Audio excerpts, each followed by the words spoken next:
Giang hạp cái dầu còn cái máy ta hạp lớn 제가 가면 지금 리하고 여기 제가 가면 지금 하는 거 오지 못해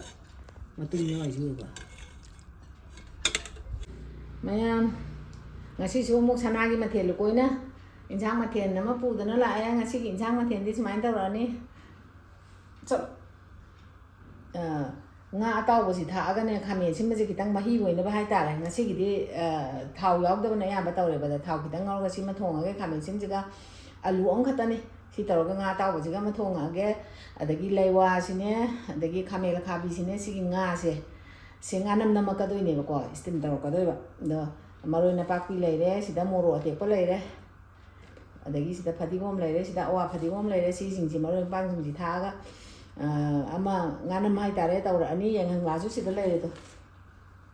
tôi có si yendang chứ phải rất là nhiều yendang chứ hết lệ này nghe đó yendang siga sao hai siga mà irola cái iromba sẽ mua chỗ vốn thắc sẽ là cái mà irola cái mà tàu lại cái ngasi hiện trang mà tiền thì ai thùng có hông nữa ba xem sao ba hông giờ cái mẹ một yên mình là sẽ cái yendang gì mà nữa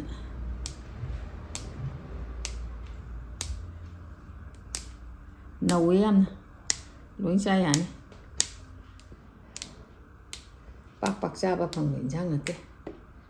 sáng ninh mà tầm đó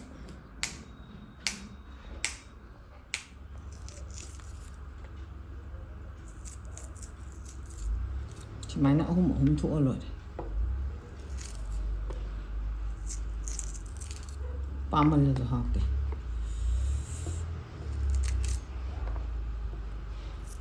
이거 뭐 푸는 거 우연히 담가라게 많이 담가래 많이 그래 저라게 mình sầu sầu thì thử dụng nó cái nó tao thì đúng hấp chất là mà được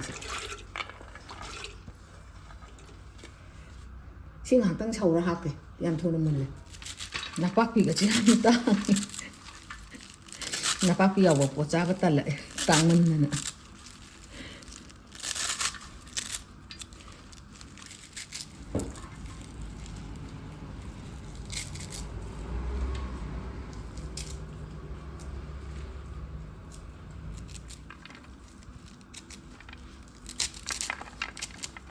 장이 안 돼, 안 해. 이 장난 좀 소리하겠고. 야래. 땅 쳐올래. 아도 연당 합달라게.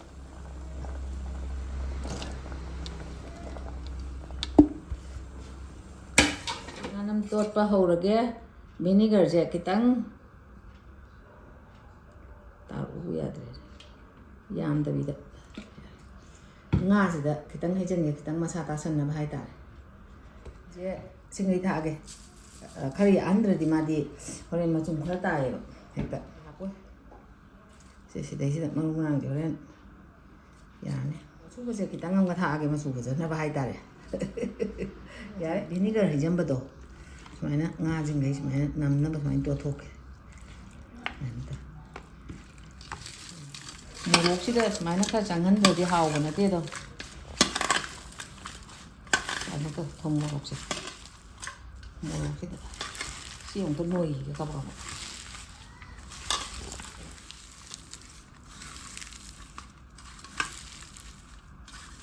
mayam gì pulap to ina pulap ita khotharage lewaji loi hapajira hatsalage se asuma posi ni haodi nga đi kaya bu khalo je ko nga ji ma haw ge so ma da sing thu an re ni nhưng mà sung ma po se cha ba dam haw ge ba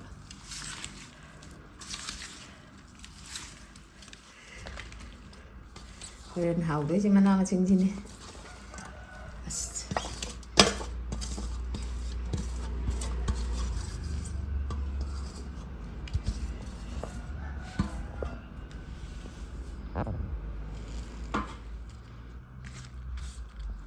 sim ngô hoàng gì bộ họ giả ra giả đấy dùng rất là cái hectare gì đó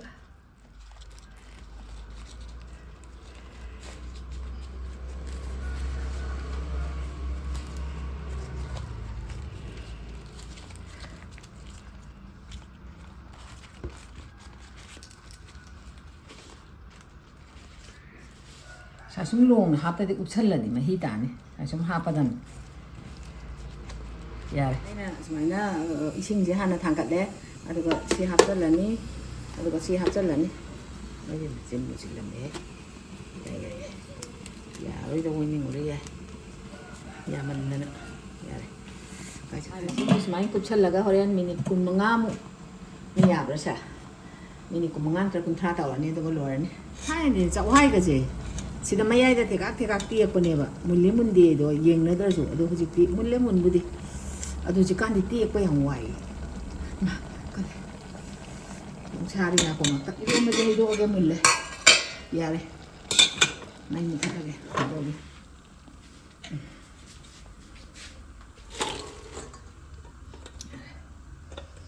ꯑꯩꯁꯤꯅ ꯈꯥꯃꯦꯟ ꯑꯁꯤꯟꯕ ꯊꯣꯡꯅꯕ ꯎꯌꯥꯟ ꯊꯥꯡꯒꯠꯂꯦ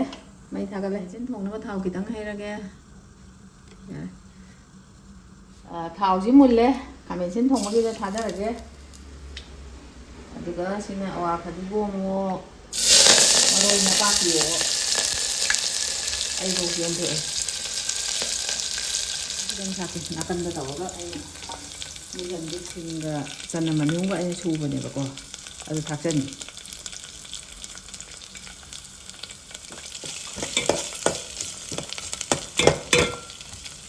ꯈꯔ ꯊꯥꯛꯑꯅꯤ ꯑꯗꯒꯤ ꯂꯣꯏ ꯊꯥꯛꯆꯜꯂꯒꯦꯗ ꯌꯥꯅꯤ ꯃꯣꯔꯣꯛ ꯃꯀꯨꯞ ꯈꯔ ꯊꯥꯛꯀꯦ ꯃꯆꯨ ꯈꯔ ꯑꯃꯁꯨ ꯊꯥꯛꯑꯒꯦ ꯑꯗꯨꯒ ꯑꯣꯠꯈꯥꯏꯔꯒꯦ ꯑꯩꯈꯣꯏ ꯃꯆꯨꯁꯦ ꯌꯥꯝ ꯐꯩꯌꯦ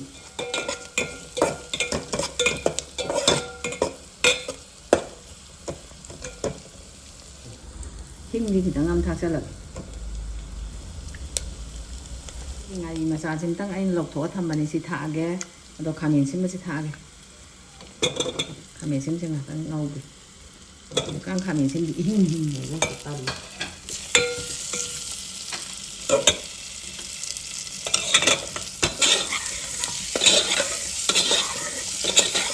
ꯄꯥꯅ ꯊꯣꯛꯑꯦꯅ ꯑꯂꯨꯁꯤꯒ ꯉꯧꯃꯤꯟꯅꯔꯒꯦ ꯑꯂꯨꯁꯤ ꯃꯈꯥꯃꯨꯛ ꯊꯝꯂꯒꯦ ꯃꯁꯤ ꯃꯈꯥꯗ ꯑꯃꯨꯛꯇꯪ ꯑꯣꯟꯒꯦ 미니 꿀렁 수전그래봐 세. 아도 마카나제 엉땅 오원게 수마나.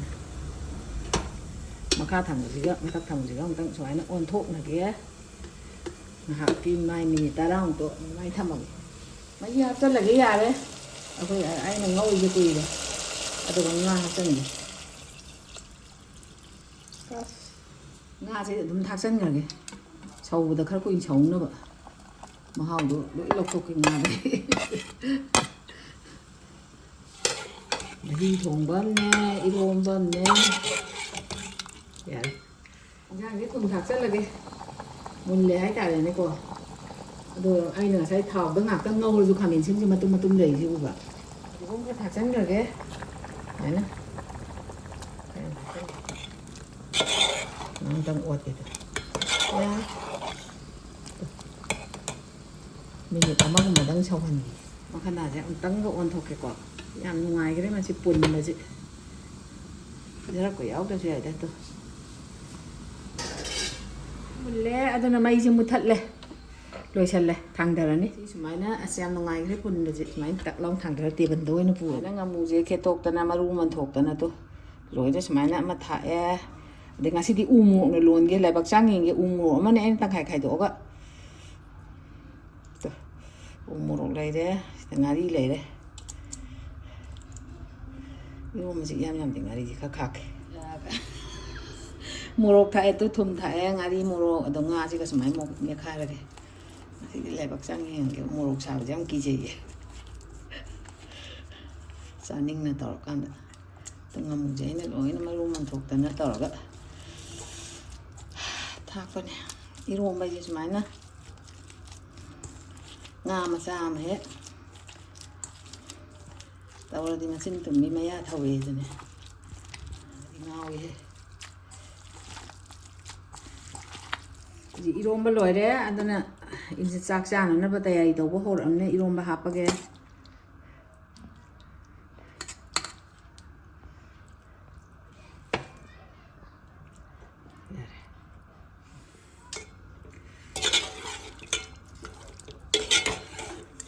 Giang hạp cái dầu còn cái máy ta hạp vào lớn sẽ làm cái xin dầu đầu tiên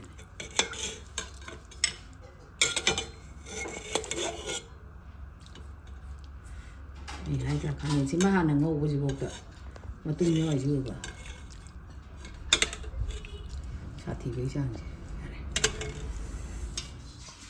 hàng đi đôi hạp rồi cái ngàn năm như thế này cái ngàn năm gì muốn hàng rồi cái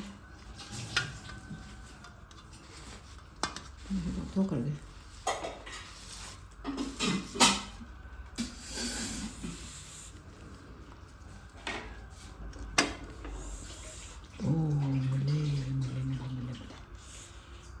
ôi ôi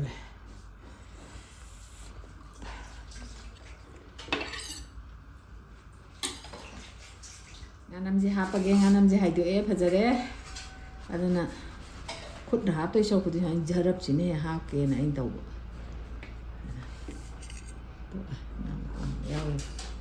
ngam mà tôm đi cái anh này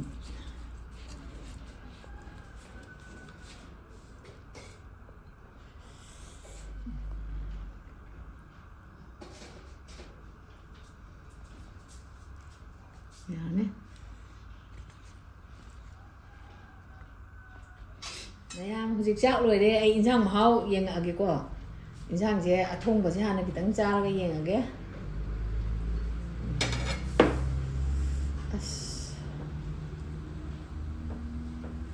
thùng của chị Hàn này cái tấm cha cái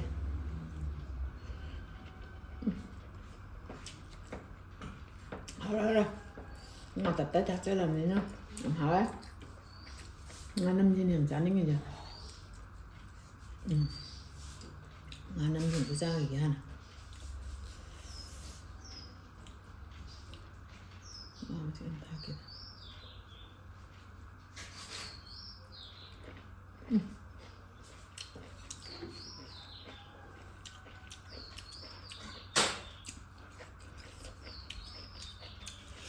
wow mà hả em hay nè khơi đi mà nè 카메라 가비오 레와 하고 남바지 이거 뭐 정리하는 게 이거 뭐 지죠 mà thâu tổ đây nè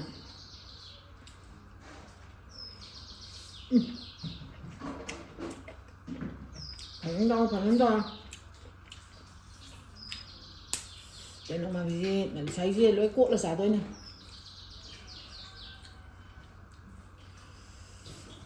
hoàn toàn mà chứ cái hành không rất là bình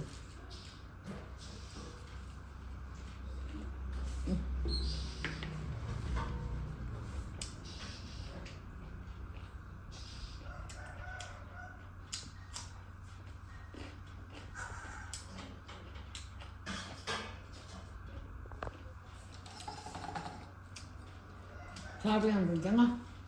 nghe không yam hao gì thấy ta đây eromba네 가면식만 nga 동범네 ngan남맘네 tàu yam hao em yang ngasi기디 아그 아이 마땅 사다 이게 비디오 질로 살라게 마땅히 비디오다 뭐 오늘세